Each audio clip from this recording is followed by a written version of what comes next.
This is the Dollemore Daily, and I'm Jesse Dollemore. In the least shocking news you'll hear this week, Kyrsten Sinema of Arizona has switched to be an independent. The attention-seeking senator from Arizona has put herself in the limelight once again, so we're talking about her. Because that's what it's all about for Kyrsten Sinema, is attention.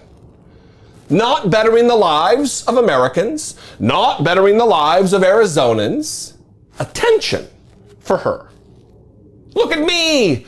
Look at me! Sinema. I'm not voting with Democrats. No. Look at me! Look at me! I'm no longer a Democrat.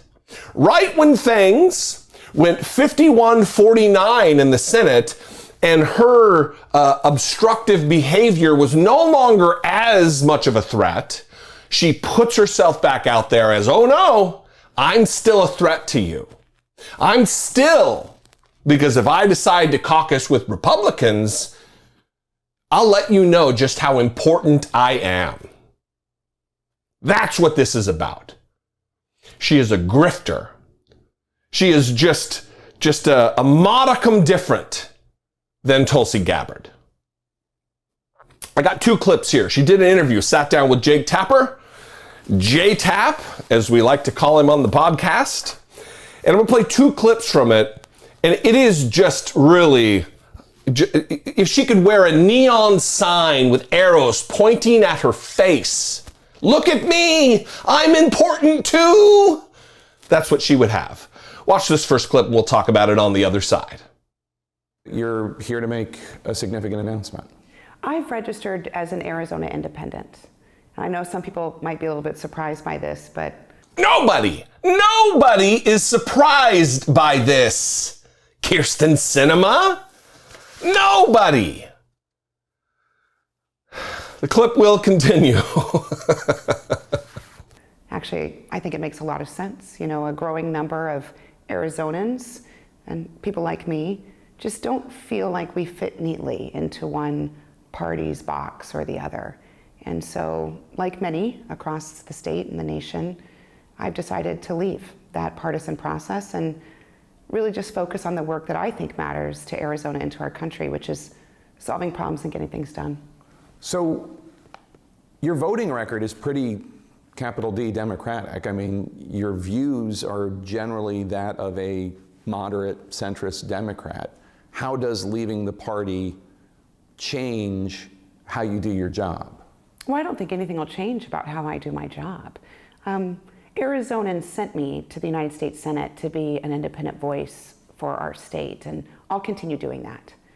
What I think is important about this decision and this move is that I'll be able to show up to work every day as an independent and not be, stuck into one party's demands of following without thinking. And as we've seen in recent years, both parties have created this kind of requirement or a pull towards the edges that you just unthinkingly support all of one party's viewpoints. It's made it difficult to find folks who are willing to work together and solve problems. Now, as you know, Jake, we've been able to do a lot of bipartisan work over the last couple of years, and I'm incredibly proud of that. And I think it's important for folks across my state and frankly across the country to say, yep, there's someone that's kind of like me, doesn't fit neatly into one box or the other, but is standing up for their values, for what they believe in, and is doing it without trying to get one over on the other party or beat the other guy. What is she talking about, leaving the partisan process? You're still in the United States Senate. Politics is by nature a partisan process. You goober? You attention-seeking slob?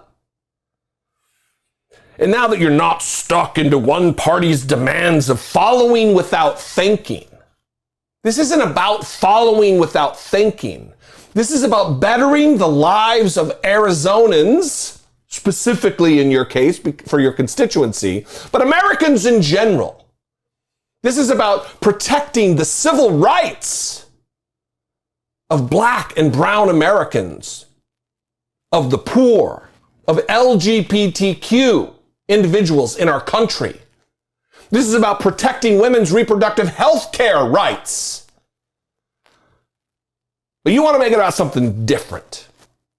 You want to make it about you. And I'm going to show up every day at work. It's about me. When I go to work, this is what I'm going to do. It's all gross.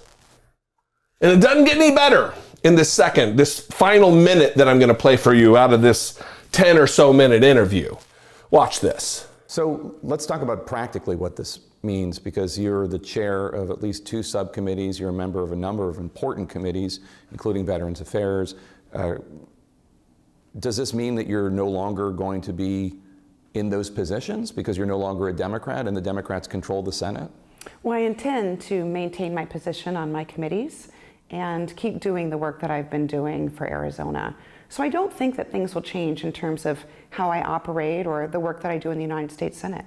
So ever since Senator Warnock was reelected earlier this week, the balance of power right now is 51 Democrats, or 51 votes for the Democratic Party. That includes 2 independents, Angus King of Maine and Bernie Sanders of Vermont. But that's 51-49.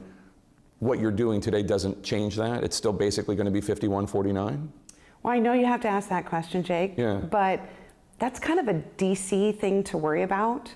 What I'm really focused on is just making sure that I'm doing what I think comports with my values and the values of Arizonans. So when I come to work each day, it'll be the same. I'm going to still come to work and hopefully serve on the same committees I've been serving on and continue to work well with my colleagues of both political parties. And I'm not really spending much time worrying about what the mechanics look like for Washington, D.C. And to be honest, Jake, I don't think anyone in Arizona is caring about that either. How out of touch is this attention-seeking gargoyle of a human being? I know you have to ask that, Jake, but that's a very DC question. That's so DC question. Nobody outside of DC cares about the mechanics of the majority. Are you kidding me? Without the majority of Democrats in the Senate, the Republicans can run roughshod over the American people. Again, LGBTQ individuals in this country whose necks are stepped upon by Republicans and their policies. The poor, desperate to play catch up, will be crushed by Republican policy. Women and their abortion rights being trampled upon. All of these people care about the mechanics of the majority in the Senate. You ghoul. Out of touch, attention-seeking, gross. Luckily, you will be a one-term footnote in the history of the United States Senate. Hopefully, before you can do too much damage as the troll that you are. What do you think out there about all of this? Am I going too hard on Kyrsten Sinema? You can leave me a brief voicemail, 714-576-4054. Of course, you can email me, daily@dollemore.com. I appreciate all of your feedback. We can mix it up in the comments. I like the comments because you can't call me anonymously like my regular trolls do. So brave and so proud of their opinions that they call from an unknown number. Cowards. Anyway, I love you guys. I appreciate you. Follow me on social media. I am at Dollemore on Twitter and Instagram and TikTok. And if you appreciate what I do enough to give of your treasure, enough to support the show financially, click the join button below, become a channel member for $1.99 a month, or click on over to patreon.com/IDoubtIt-podcast. I love you guys. I appreciate you very much. I hope you have a great weekend. And I'll see you when I see ya. Be genuine. Take care of one another.